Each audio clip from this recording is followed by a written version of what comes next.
Bonjour. Dans une autre vidéo, je vous avais dit à quel point c'était important de dire du négatif quand on faisait de l'EFT. Pourtant, il y a une contre-indication. Je vous en parle dans quelques secondes.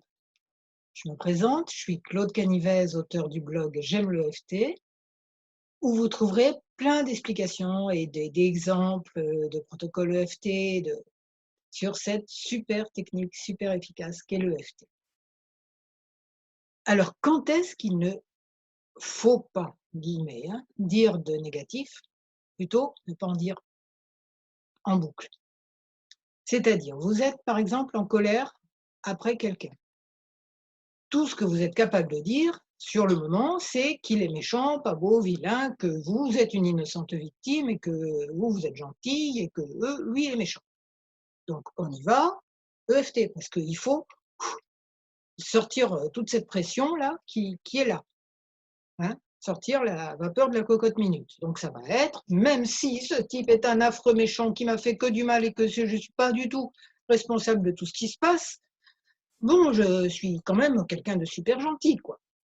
Il est méchant, il est méchant, il est méchant. Vous répétez ça en boucle, avec des variantes peut-être un peu plus élaborées, tout ça.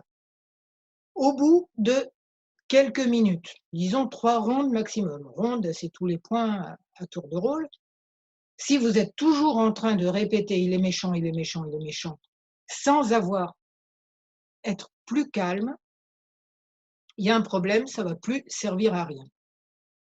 D'accord? Parce que là, vous êtes en boucle en disant: «Moi, ce qui m'arrive, c'est pas de ma faute, c'est pas ma responsabilité». Alors ça, c'est déjà la première chose qui est fausse. Rien n'arrive par hasard et par contre, il y a pas à s'en sentir coupable, hein. C'est pas qu'on est méchant, c'est qu'on peut faire quelque chose pour changer la situation. Responsable, on peut faire quelque chose et non coupable, pas méchant qui mérite d'être puni. D'accord? La différence est essentielle. Alors, donc là, il faut à un moment donné se dire: «Et si quelque part je pouvais y changer quelque chose? Et si quelque part j'avais une sagesse intérieure?» parce qu'en principe on sait, mais quand on est en colère, on oublie tout, hein, y compris qu'on a une sagesse intérieure, y compris même que l'autre a une sagesse intérieure. Si, si, même s'il est méchant ou qu'on le voit comme méchant. Donc voilà, après avoir bien râlé, pas trop longtemps sinon on tourne en boucle, après avoir bien râlé, là on va voir les choses autrement et reprendre la responsabilité de ce qui nous arrive. Là, on peut avoir envie de râler après soi, ça arrive aussi. 2-3 boucles: «Oh j'aurais pas dû faire ça, je suis méchant, je suis méchant». Mmh. Là aussi, au-delà de 3 cycles, on n'est plus en train de se centrer. Donc et si je voyais les choses autrement? J'ai une sagesse intérieure, il a une sagesse intérieure.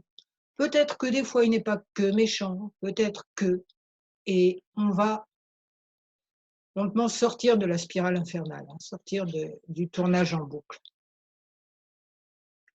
Et là, on va se retrouver à faire de l'EFT sur des vraies raisons, des vrais problèmes et là, avancer. Donc, si cette vidéo vous a aidé, je suis thérapeute EFT et sur mon blog, vous avez un onglet «Mes services» et sinon, vous mettez un like, vous vous inscrivez à ma chaîne YouTube si ce n'est déjà fait et à la newsletter de mon blog «J'aime l'EFT». Je vous souhaite beaucoup de bonheur et je vous remercie.